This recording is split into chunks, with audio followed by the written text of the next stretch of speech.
Hello everybody, so this is Infinitum here, and today we have the new update coming in, the very anticipated, maybe not so anticipated update, with the changes over to the characters that have been refunded and whatnot. So between the demoralizers working on raid bosses, making raid bosses work like Galactic Legends is now coming into effect at the moment, so that is happening. However, we have the Conquest coming in, we have simmable assault battles, we have a potential H-Sith coming out as well to be simmed, so there's a lot of very interesting things here that will be coming out. So assault battles, simmable after reaching 3 stars. We'll have a new Conquest with a lot of details that we're going to go through in just a second. We have, well, a fix on the Echo Pack because there are some issues there. There were some changes over to Executors, so crew ability Vader's Bounty will stipulate at max rank level 8 that tank allies will take 50% reduced damage from out of a turn attacks. So this should be aimed towards, for example, Malevolence has a lot of damage via Vulture Droids. Special one, ability Breach of Protocols will now call all Bounty Hunter allies to assist.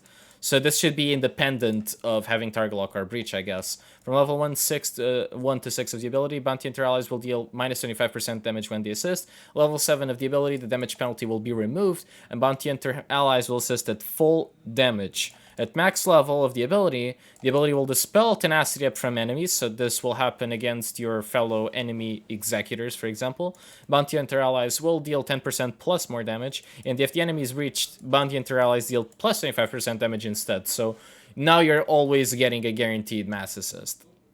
With that, we also have Maul coming out. There was a very nice video from RSG about Maul's kit. Really recommend to watch it if you haven't yet. Really breaks down the kit, but Maul looks like a very interesting character, and now is being added into the game. Piet now is on double drops, so this is very welcomed if you're farming for the Executor. You can now work on your Piet, and there's a couple of fixes on some of these characters to go through. Probably units when defeated by Cats for Sleep, which were then revived during Grey's Ultimate, no longer retain damage reduction upon completion of Ultimate. I actually hadn't noticed this before because usually you kill Commander Sokatano very early on. But what happens here with this big post? So let's try to get a couple of these points here in this huge post. And if we're going to reduce it to the core minimums, I'm just reading through chat as PK and then left some really nice information here. Data discs are now free to swap out in regards to Conquest currency, but it seems like they cost energy instead.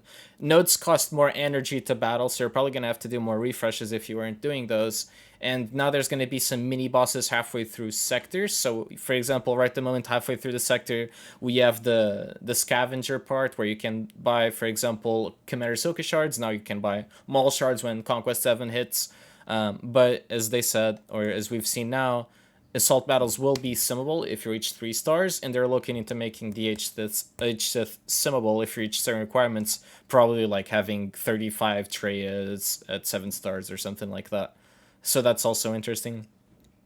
And yeah, that seems to be like the biggest amount of changes. In this forum post, you can also see that there's the new data discs and bonuses that they're, or consumables that they're looking to have here.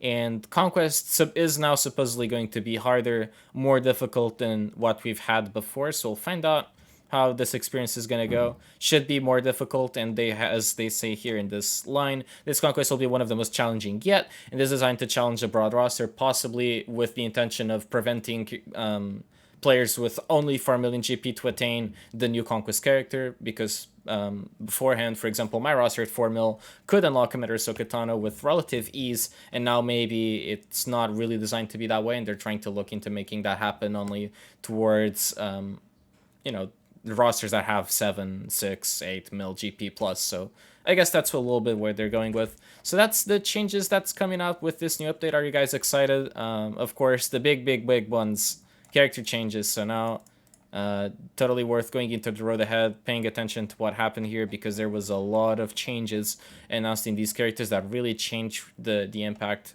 of these characters. So yep. Thank you guys so much for tuning in, and see you soon. Bye-bye.